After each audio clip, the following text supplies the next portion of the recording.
Alors aujourd'hui, une petite vidéo sur le changement d'un démarreur sur un Suzuki Burgman 125 de 2003, la version UH. Donc j'ai hésité à le faire et puis je me suis dit je vais me lancer, on verra bien. Alors en revanche, je n'ai pas trouvé de tutoriel sur internet, c'est pour ça que j'ai décidé d'en faire un.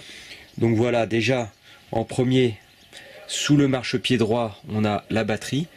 Donc on débranche la batterie, d'abord le moins, après le plus. À côté on peut voir le relais de démarreur que j'ai changé aussi avec un fusible dessus. Voilà. Alors ensuite le truc c'est de démonter partiellement, ce que j'ai fait, les carénages arrière. Donc j'ai démonté toutes les vis du carénage arrière, mais sans l'enlever complètement. Voilà. Il y a aussi des petits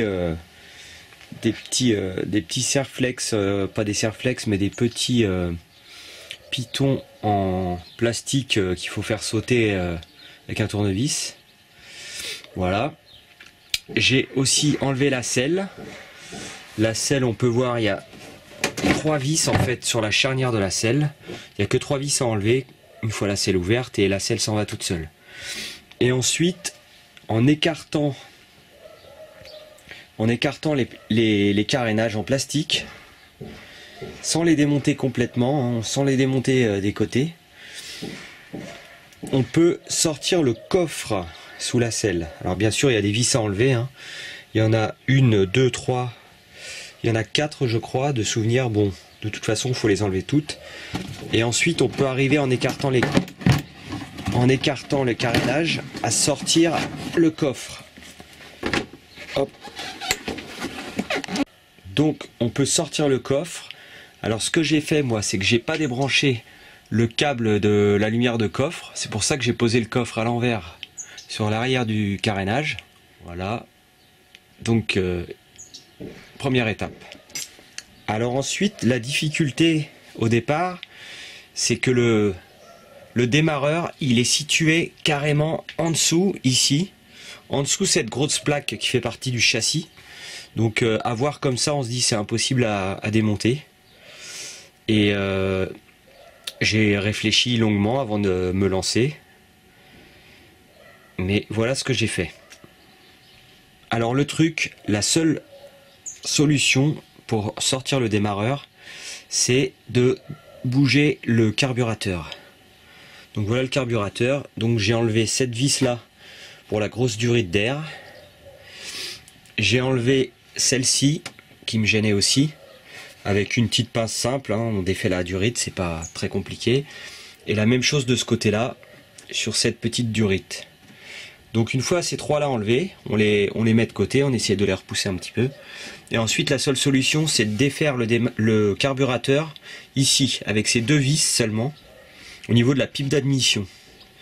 Donc on desserre ça, et ensuite on peut basculer le carburateur vers l'arrière, et là on a accès à toutes les vis du démarreur.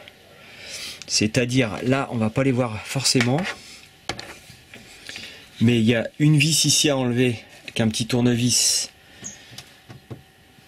et enlever la cosse. Et ensuite il y a 2 autres vis que je vais vous faire voir sur l'ancien démarreur. Voilà l'ancien démarreur, donc il se présente comme ça en dessous. Il y a cette petite vis avec une cosse de démarrage. Ici il y a une autre vis avec la masse, et une autre vis ici avec rien. Voilà, il n'y a que ça à enlever. Une fois que vous avez enlevé ça, il faut prendre un tournevis. Et vous faites levier sur le démarreur à l'extrémité qui est rentrée au niveau du moteur. Donc cette partie-là, toute cette partie-là est rentrée. Voilà, cette partie-là, avec un joint torique qui fait l'étanchéité. Et en fait, il est juste enfoncé. Donc il suffit de faire levier. Moi j'ai fait levier délicatement sans abîmer tout avec un tournevis. Et le démarreur il sort dans ce sens là. Voilà, il sort comme ça. Et c'est tout. Et ensuite, voilà, je montre comment j'ai fait. Bon, il n'y a pas... Là, j'ai remonté le carbu. Mais après, on sort le démarreur et c'est terminé. Voilà. Ensuite, il suffit de remettre le nouveau démarreur à la même place. Rien de particulier. À la même place, on remet les vis, celle du bas, celle du haut avec la masse, le câble de masse. La petite vis avec la cosse pour le démarrage. Et c'est tout pour ce qui est du démarreur. Ensuite, on remet dans le sens inverse le carburateur. Alors, au niveau de la pipe d'admission, il y a un petit joint. Vérifiez que le joint est en bon état quand même. Au cas où, ça peut être utile de le changer s'il est abîmé. Moi, je ne l'ai pas changé, il était en bon état. Donc, on remet les deux vis de la pipe d'admission. On remet une petite durite avec un papillon, une deuxième durite avec un papillon, et la grosse durite d'arrivée d'air, du filtre à air, avec un serflex à vis. Et voilà, et c'est terminé.